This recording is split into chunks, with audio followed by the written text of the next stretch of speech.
You know, one of the biggest movies right now, perhaps, of the last 20, 30 years, according to Variety and all of those big movie magazines, is this Barbie. Have you been to see it yet, ladies? Gents, have you seen it? Yes, Margot Robbie is a superstar, all thanks to this fun, delightful movie alongside Ryan Gosling as Ken. Yes, Barbie and Ken, who would have thought they could have saved the summer box office around the world? But this got me thinking, actually, just to toys and things in general, because obviously, people of a certain age know, and I know they're still around today, that there was another rival to Barbie who was called Sindy. Who remembers Sindy?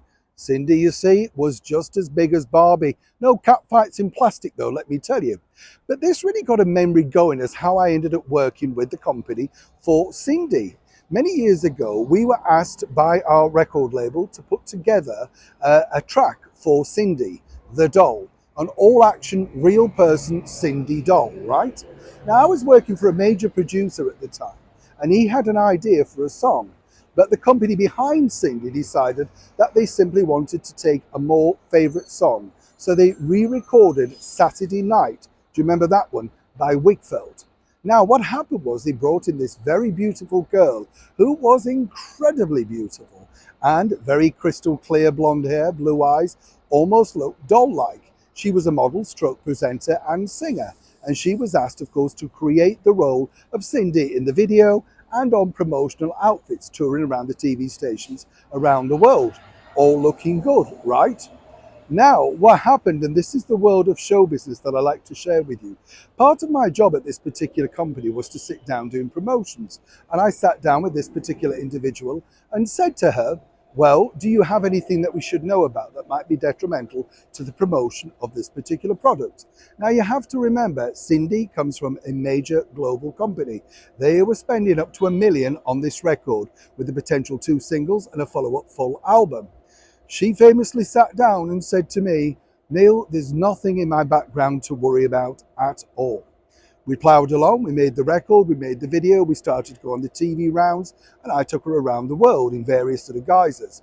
What was interesting about this particular story is this. On the day of the release of Saturday Night, the Sunday before, a major UK tabloid over here in the United Kingdom rang me on the Saturday afternoon to tell me that they were going to splash with a story about our real life Sindy. Now, when you think about it today, it's pretty tame. But Sindy got herself tied up in this, shall we say, rather salubrious but not necessarily high-class thing called school dinners. And for Sindy, you see, she was dressed in a school uniform. Think Britney Spears in Baby One More Time. Very tame when you think about it today, but the wrong image for Sindy.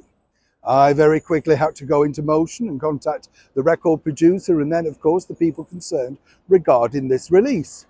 They pulled the record and it was never ever released to the general public. You can now find it actually online, but that's the power of the internet. It just goes to show, doesn't it? One wrong step in the world of show business and you're out.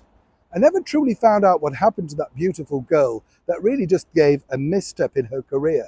But for a moment, she got to shine as Sindy.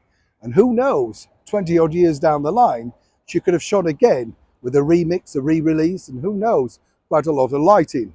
But either way, that's the cruelties of show business. Good to know that Barbie's holding the fort, don't you think, girls? Neil Sean in the very heart of London.